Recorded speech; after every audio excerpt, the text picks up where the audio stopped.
سلام، خیلی خوش اومدید. امروز اومدیم که آموزش تنظیم والف اصولی رو آموزش بدیم.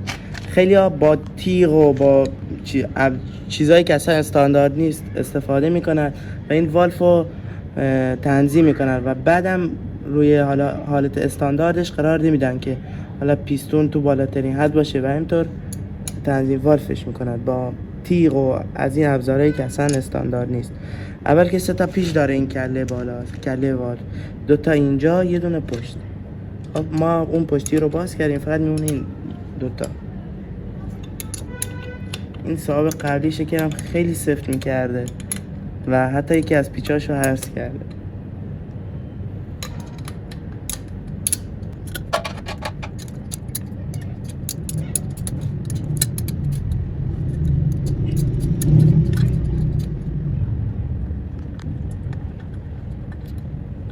خب الان پیچا رو باز کردیم.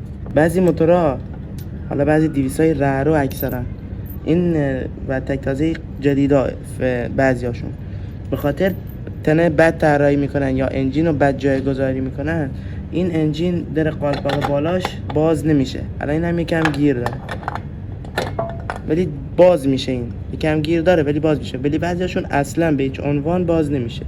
به هیچ عنوان. باید تنها راهش اینه که این 4 تا پیچا رو شل کنید و بازش کنید و این پیچ بالا این رو شل کنید، یعنی در بیارید کلن، و این بالا و اگزوز تا انجین یه حتی زنجیر رو که انجین بیفته روی پایین و بعد این قالپاق بالایی رو باز کنید، چون به چنوان باز نمیشه. خب الان ما اینجا در رو باز کردیم. الان ما اینجا 2 تا پیچ داریم، 2 تا پیچ تنظیم والف.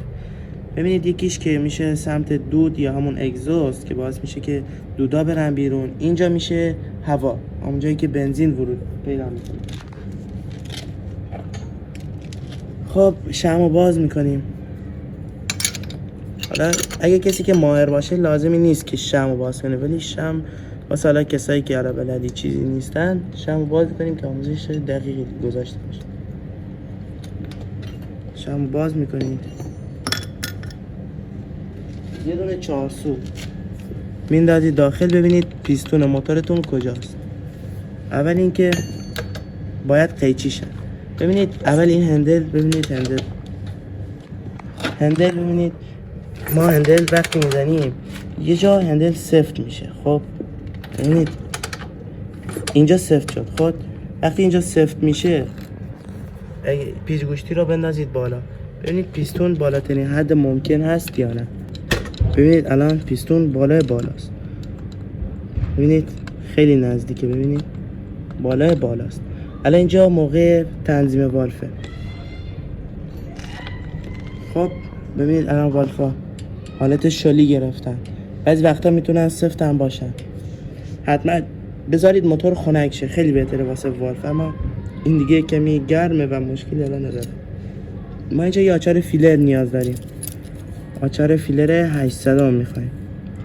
800 رو پیدا میکنیم. حالا یکم رنگش رفته ولی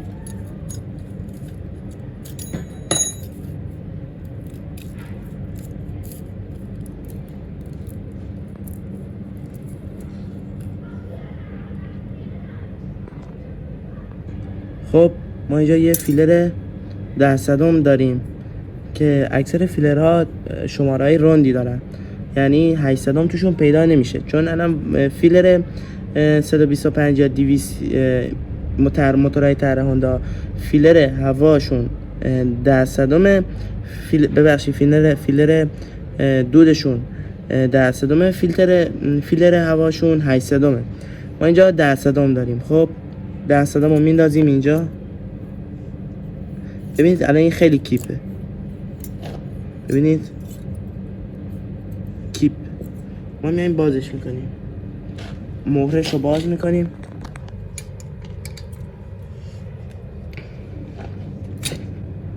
مهرش رو باز کنیم و این ببینید پیچ بالایی رو یکم شلش کنید. شل که کردید این مهره رو صفر کنید. خب بعد دوباره فیلر ببینید الان این فیلر خیلی خوبه و سفت نهاییش هم میکنید که یه وقت باز میشه. خب الان این فیلر عالی شد. میریم فیلر هوا. ببینید ما گفتیم اینجا فیلر 10 صدم داریم و فیلر هوا 8 صدمه. حالا باید چیکار کنیم؟ ببینید اینجایی که الان فیلر 10 صدم گرفتیم سمت اینور باید جذب باشه، یعنی سخت بره داخل، سخت برگرده، یعنی جذب‌تر باشه، سفت‌تر باشه. خب پیچشو شل کنید، مهرشو شل که کردید فیلر رو بندازید. ببینید الان خیلی، این الان 12-13 صدمه، خیلی شده. اینو سفت کنید پیچ بالایی، فیلر رو باز رد کنید. ببینید کیپ میشه یا نه. ببینید الان این کیپ شد، خیلی خوب شد. حالا مهرشو یکم با دست بسته کنید، یکم شلترش کنید. بستگی به فصلهای هوا هم داره، اگه هوا گرم باشه یکم شما باید شلتر بگیرید.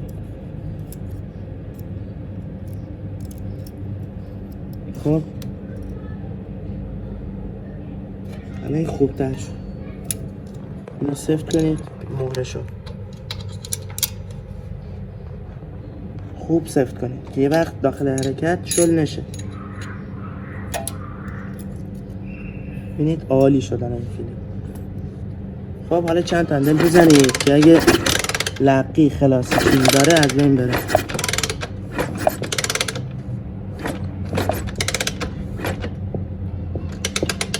خب حالا شمع رو بسته کنید تا یه آموزش اینم بدم که با شمع چطور تنظیم کنید که قیچی شه پیستون.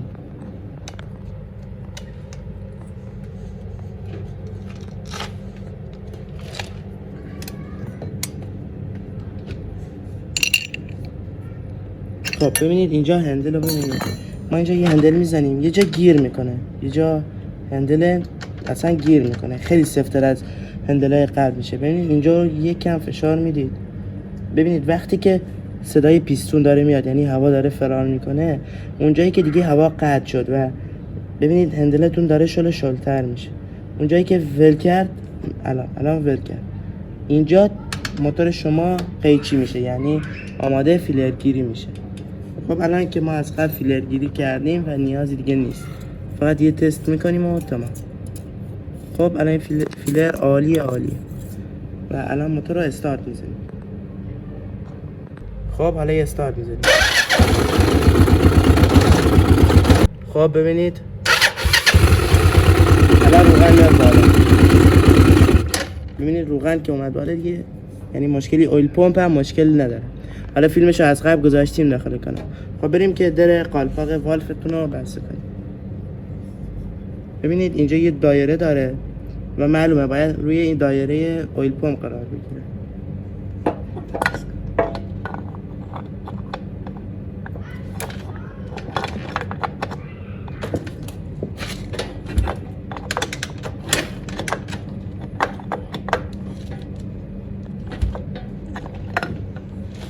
خب بریم که سه تا پیچاشو بسته کنیم. داخل مصرف خیلی تاثیر داره، اگه تنظیم نباشه باعث میشه سوختتون خیلی بره بالا. از بهتره فیلر خوبی استفاده کنید، یعنی دقیق بگیرید فیلرتون. پیچو صفر کنید. خب حالا یه استارت هم روش میزنیم که صداشو بشنوید.